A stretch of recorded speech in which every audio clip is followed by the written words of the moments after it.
I am a child psychiatrist and there is something very off about the kid I am treating. To say Ethan was the smartest 12-year-old I've ever met would be an understatement.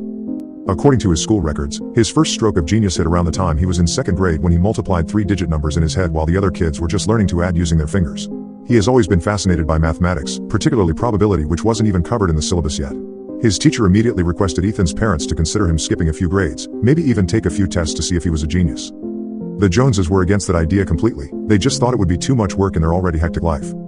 However, the absolute lack of attention or love from Ethan's parents isn't the reason why he is in my office every day at 4 p.m. sharply.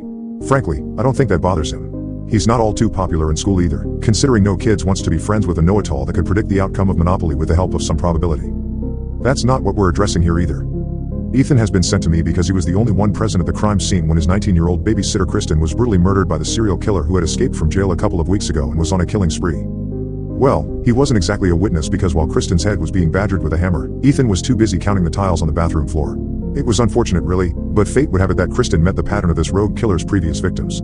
The Joneses returned home to a bloody corpse in the middle of their living room, and their young boy seated on a chair in the dining hall, playing on his iPad. It was Mrs. Jones that believed her son required a psychiatrist given God knows what he might have witnessed that evening. She wanted to ensure if he was still normal. My sessions with Ethan haven't really been all that fruitful. I tried to keep the conversation going many times, but all I'd get in return were a few shrugs and maybe a half-hearted yay now and then. Today, however, I decided to dive right in and talk about that gruesome evening. It was a dark time for the entire town, you know. I spoke. The police didn't see it coming. Nobody did. What were the chances? I did. A voice. A sentence. That was a breakthrough for me. What's that?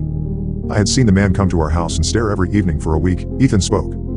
Who? I pressed. The bad man who killed Kristen. I would see him from the bedroom window. I knew the police were looking. I saw the news and I knew he was going to do something bad. I also knew he would have done it on a Tuesday or a Wednesday because that's when mom and dad don't come home for a long time. Ethan continued. The chances were 2 out of 7. I felt a chill go down my spine. It was peculiar to see a child talk about such an event with not even a hint of remorse. Why, I began. Why didn't you say anything? You could have saved her life. Kristen never liked when I spoke about math. She called it weird, Ethan replied. Besides, I wanted to see if I was right.